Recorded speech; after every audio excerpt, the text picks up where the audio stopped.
नमस्कार. आजचा हा व्हिडिओ आपल्या आयुष्याला एक नवीन दिशा देणारा ठरणार आहे.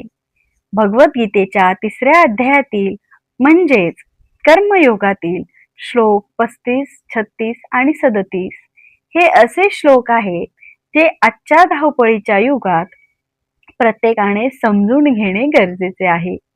आपण दुसऱ्याचे अनुकरण करताना स्वतःचे अस्तित्व कसे हरवून बसतो? आपल्याला इच्छा नसतानाही आपल्याकडून चुका किंवा पाप का घडते? आणि आपला सर्वात मोठा शत्रू कोण आहे? आपल्याच आत लपलेला आहे.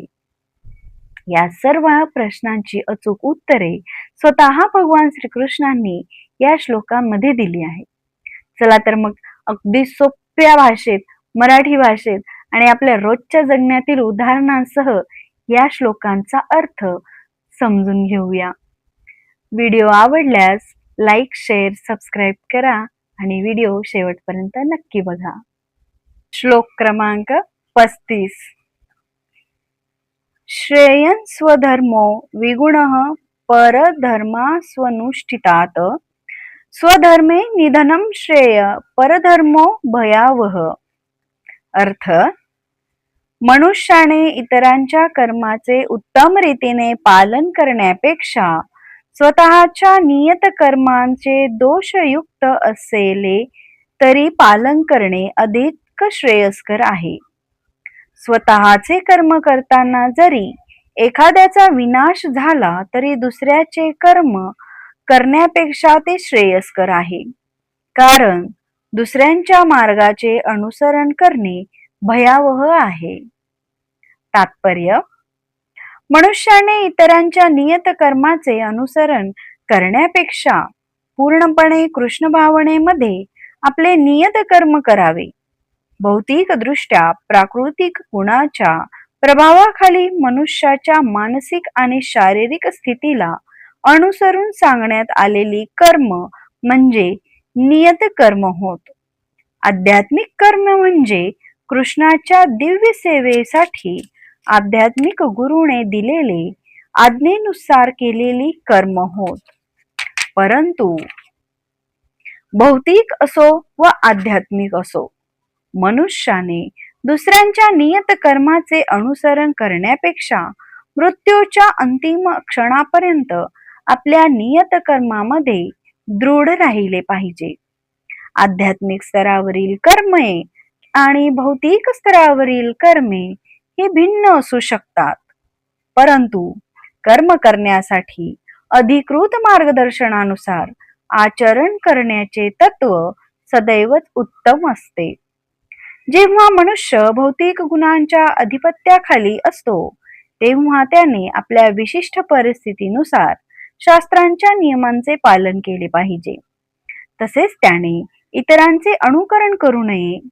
उदाहरणार्थ, सत्वगुणामध्ये असणारा ब्राह्मण अहिंसक असतो, तर क्षत्रिय राजसिक गुणामध्ये असल्यामुळे त्याला हिंसक होण्यास अनुमती आहे.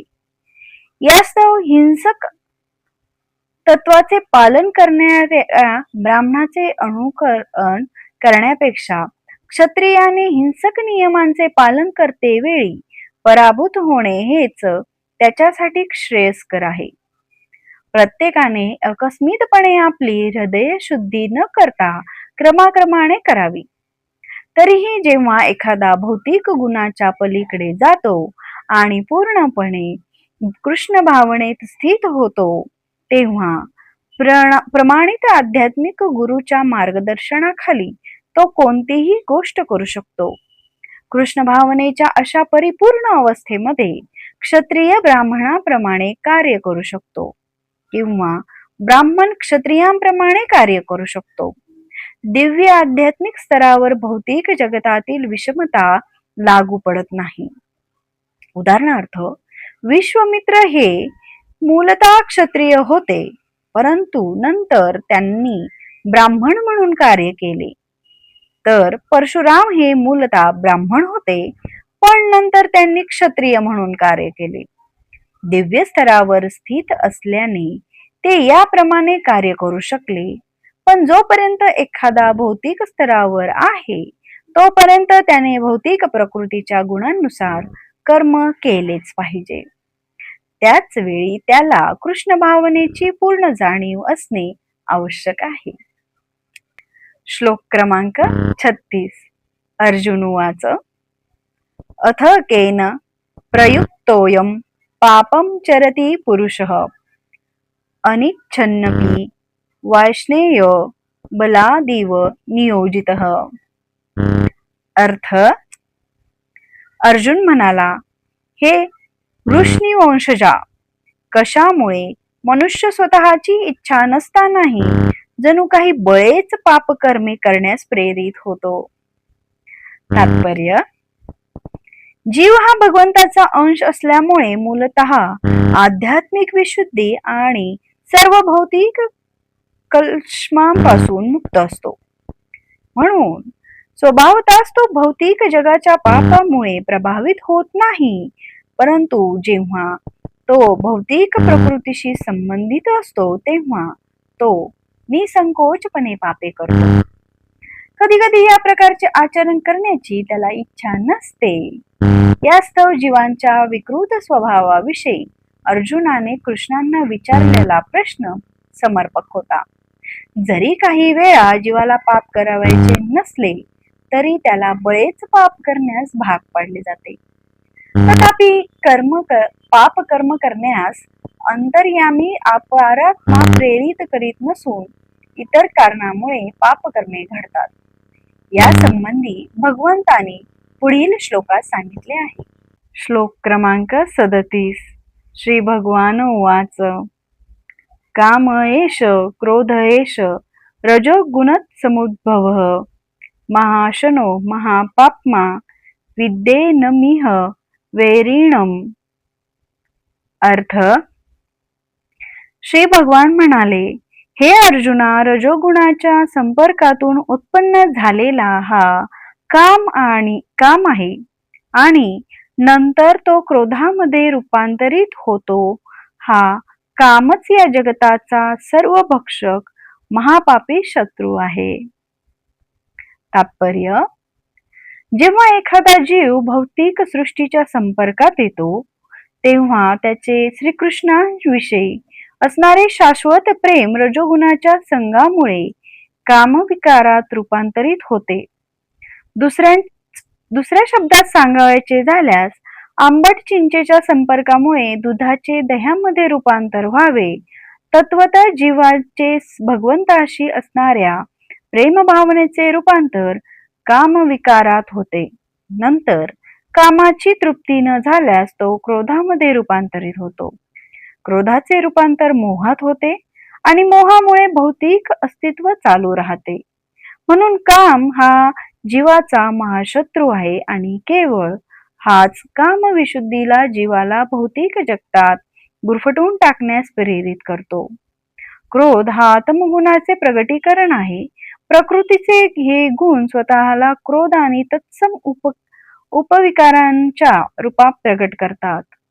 म्हणून जर रजोगुणाचे तमोगुण अधपतन होऊ न देता त्यांची जगण्याच्या आणि कर्म करण्याच्या विधींद्वारे सत्वगुणप्रत उन्नती केली तर मनुष्याचे क्रोधामुळे होणाऱ्या अधपतनापासून आध्यात्मिक आसक्तीद्वारे रक्षण होऊ शकते. पुरुषोत्तम श्री भगवान आपल्या नित्य वृद्धिंगत होणाऱ्या आध्यात्मिक आनंदासाठी स्वतःला अनेक रूपामध्ये विस्तारित करतात आणि जीव हे याच आध्यात्मिक ज्ञानाचे अंश आहे. जीवांना आंशिक स्वातंत्र्य आहे, परंतु आपल्या स्वातंत्र्याचा दुरुपयोग केल्यामुळे जेव्हा त्यांचा सेवाभाव इंद्रिय भोग करण्याच्या प्रवृत्तीमध्ये रूपांतरित होतो तेव्हा ते कामाच्या अधिपत्याखाली येतात.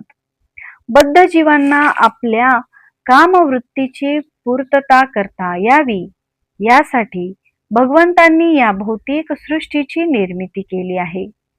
दीर्घकाळ कामवासनांची पूर्ती करण्याच्या प्रयत्नात निष्फळ झाल्यावर जीव आपल्या वास्तविक स्वरूपस्थितीविषयी जिज्ञासू होतात. ही जिज्ञासा म्हणजे वेदांत सूत्राचा प्रारंभ आहे. वेदांत सूत्राच्या आरंभीच म्हटले आहे की अथातो ब्रह्म जिज्ञासा, मनुष्याने परमतत्वाविषयी जिज्ञासा करावी. श्रीमद भागवतात ब्रह्म याची व्याख्या पुढील प्रमाणे करण्यात आली आहे. जन्मद्यस्य यतोन्वयादितरतच, अर्थात परब्रह्म हेच प्रत्येक गोष्टीचे उत्पत्त स्थिती स्थान आहे. म्हणून कामाचा उगमही परब्रह्मामध्येच होतो.